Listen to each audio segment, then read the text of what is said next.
थोड़ा बहुत मुश्किल से।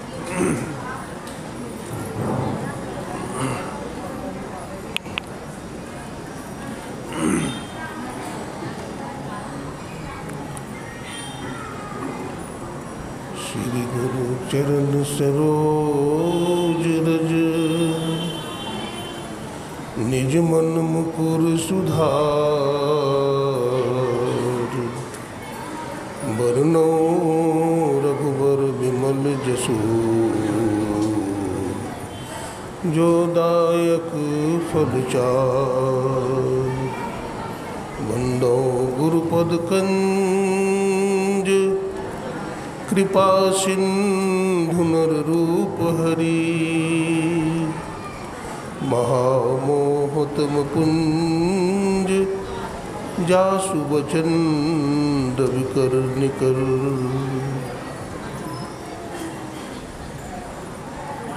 बोलिए प्रेम से श्री सद्गुरु महाराज की जय।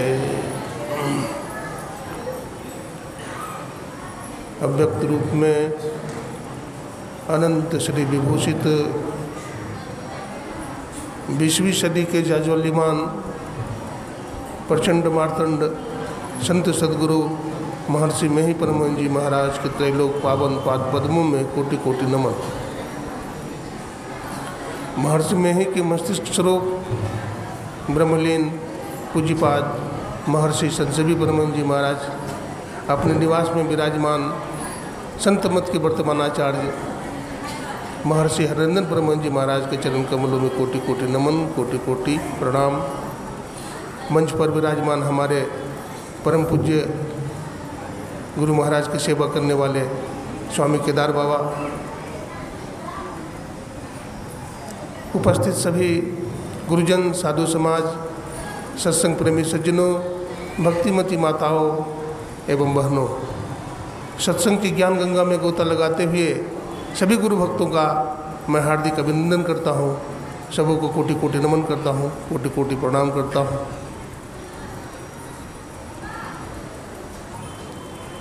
अभी हरिद्वार में 2021 में ही कुंभ का मेला लगा था। महर्षि मेही आश्रम हरिद्वार में बहुत सारे साधक आए हुए थे। उसमें एक साधक ने हमसे जिज्ञासा किया, महाराज जी हम तो संसारी आदमी हैं, नौकरी चाकरी करते हैं, व्यापार भी करते हैं, कोशिश करते हैं कि हमारा जीवन सुखमय हो जाए, मैं सदा के लिए सुखी हो जाऊं, इसके लिए पूरा प्रयास भी करता हूं। लेकिन प्रयास करने के बाद भी हमारे जीवन में दुख बना ही रहता है, धनाभाव बना ही रहता है, बीमारी लगी ही रहती है, घर में अशांति ही रहती है। मैं क्या करूं? आप कृपया बताएं, जिज्ञासा का समाधान करें। मैंने कहा, देखिए आप धन कमाते हैं शरीर के लिए, संसार में जो कुछ भी कर्म करते हैं शरीर के लिए करते हैं। आप बाहर में दौड़ते हैं, बाहर में भटकते हैं, धन आदि का उपार्जन करते हैं, संसार में आपकी कीर्ति फैलती है, जश फैलता है। ये सब बाहरी चीज है। इससे आपकी आध्यात्मिकता से कोई तालमेल नहीं है। आप अंदर में चले तो कहा उन्होंने, बाबा कुछ शास्त्रीय बात बताइए, शास्त्र में ऐसा कहा गया है? मैंने हाँ, शास्त्र में कहा गया है। काकभूषुंड गरुड़ के संवाद में बताया गया है। काकभूषुंड जी गरुड़ जी से कहा है निज अनुभव अब कहूँ खगेसा, बिनु हरि भजन न जाहि कलेसा। हे पक्षीराज गरुड़, मैं अपना अनुभव कह रहा हूँ कि बिना हरि के भजन किए जीवन का क्लेश, जीवन का दुख दूर नहीं हो सकता है। और आगे देखिए, भगवान शिव से माता पार्वती पूछती है कि प्रभु आप अपने जीवन का अनुभव मुझे बताइए ताकि जीवन का दुख दूर हो जाए। भगवान शंकर ने क्या कहा? भगवान शंकर ने माता पार्वती से कहा, उमा कहूँ मैं अनुभव अपना, सत हरि भजन जगत सब सपना। हे पार्वती, मैं अपना जीवन का अनुभव कह रहा हूँ कि हरि का भजन ही एकमात्र सत्य है और संसार कैसा है? स्वप्न के समान झूठा है, कल्पित है। तो अंदर में चलिए। तो फिर वो कहते हैं बाबा क्या करें, आप लोग तो भजन करने के लिए कहते हैं, शास्त्र भी कहते हैं, संत भी कहते हैं, वेद भगवान भी कहते हैं, लेकिन होता तो नहीं है। मैंने उदाहरण दिया, देखिए आप कछुवी को देखे हैं? कछुवी को बोला हाँ देखे हैं। कछुवी कहाँ रहती है? तो कहा कछुवी तो पानी में रहती है। और अंडा कहाँ देती है? सूखी ज़मीन पर। कछुवी रहती है जल में, पानी में, और अंडा कहाँ देती है? सूखी ज़मीन पे।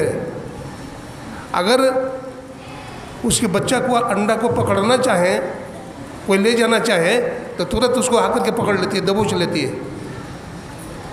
यानी उसका सूरत कहाँ लगा रहता है? अंडा पर, सूखी ज़मीन पर। और उदाहरण देखिए, मनियार सांप को देखे हैं आप? मनियार सांप जंगल में रहता है, बियाबान घनघोर जंगल में रहता है। उसके मुंह में मनी होती है। जब उसे शिकार करना होता है तो मुंह से मनी को निकाल देती है और उसी के प्रकाश में शिकार करती है ना? हाँ करती है। और देखिए, भजन करने वाला किसी भी हालत में भजन करता है और भजन नहीं करने वाला किसी भी हालत में भजन नहीं करता है।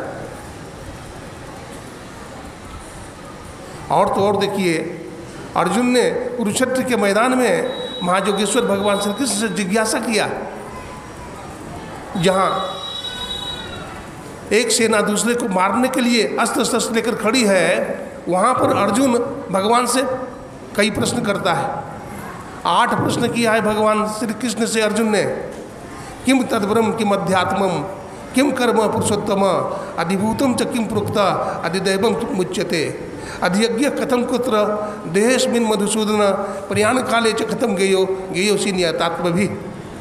तो इस तरह से 8 प्रश्न अर्जुन ने किया है भगवान श्री कृष्ण से कि भगवान भी कहीं फंस जाए। तो भगवान कहीं फंसने वाला है? भगवान तो सब प्रश्न का समाधान किया, सब जिज्ञासा का समाधान कर दिया।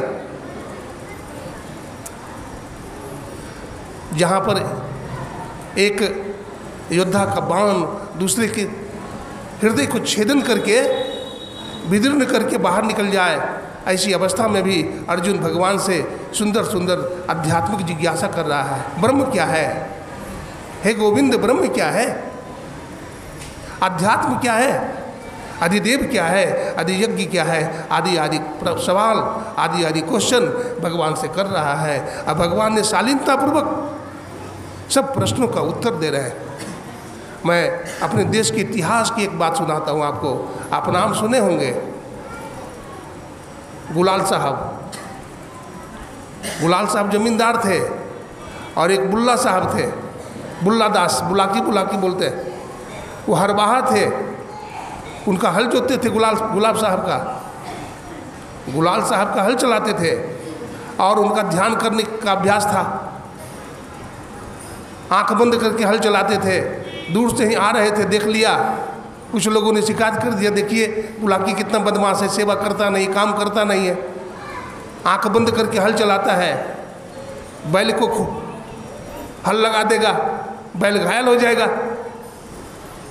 गुस्सा आया उसे और उन्होंने वहाँ पहुँच करके क्या किया, एक लाठी मारा हाथ पर और हाथ से दही गिर गया। देखा भाई क्या है, भाई सच सच बताना बुलाकी, दही तो हमारे हाथ में था नहीं, ये दही कहाँ से गिर पड़ा।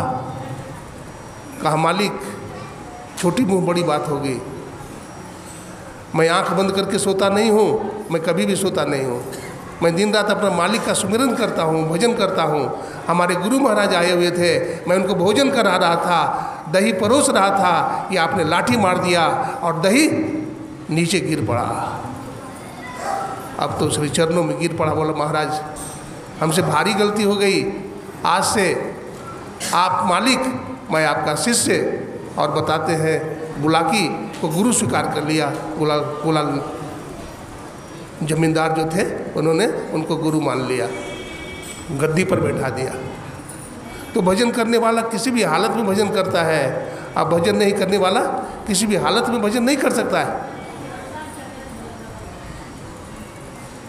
हमारे गुरु महाराज ने ध्यान करने को बताया है। त्रैकाल संध्या करो, शरीर गर्दन मस्तक को सीधा करके बैठो। जो ध्यान भजन करता है, जो साधना करता है, उसका कर्म बंधन जल जाता है।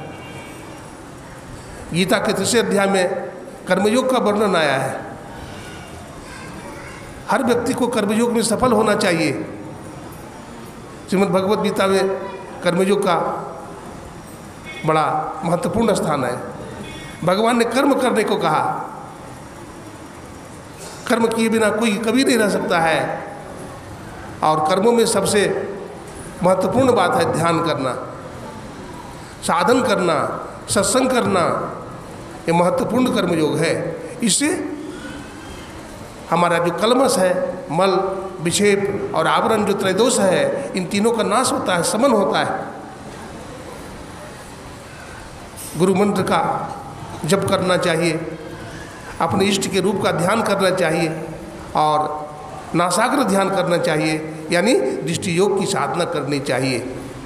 दृष्टि योग की साधना में शरीर गर्दन मस्तक को सीधा करके बैठना चाहिए और सामने में देखना चाहिए। आप देखते रहें, सामने में देखते रहें, देखते रहें, देखते देखते देखते देखते क्या होगा, आपका जो अंधकार है वो फट जाएगा और वहाँ बिंदु का उदय हो जाएगा। पहले श्यामल बिंदु आएगा, उसके बाद वही बिंदु श्वेत बन जाएगा। आप आकाश में चलना प्रारंभ कर देंगे, जिसको शून्य बोलते हैं, शून्य में चलना आप प्रारंभ कर देंगे। धीरे धीरे चलते चलते सहस्त्रार में जाएंगे, ज्योति निरंजन में जाएंगे और त्रिकुटी महल में चले जाएंगे आप, जहाँ चांद और सूरज का भी दर्शन होगा आपको। देखिए, ध्यान साधना में हम आगे तभी बढ़ सकते हैं जब हमारे अंदर वैराग्य हो। जब तक हमारे अंदर में वैराग्य नहीं होगा, हमारे अंदर भक्ति जागेगी नहीं और हम परमात्मा की तरफ नहीं चल सकते हैं।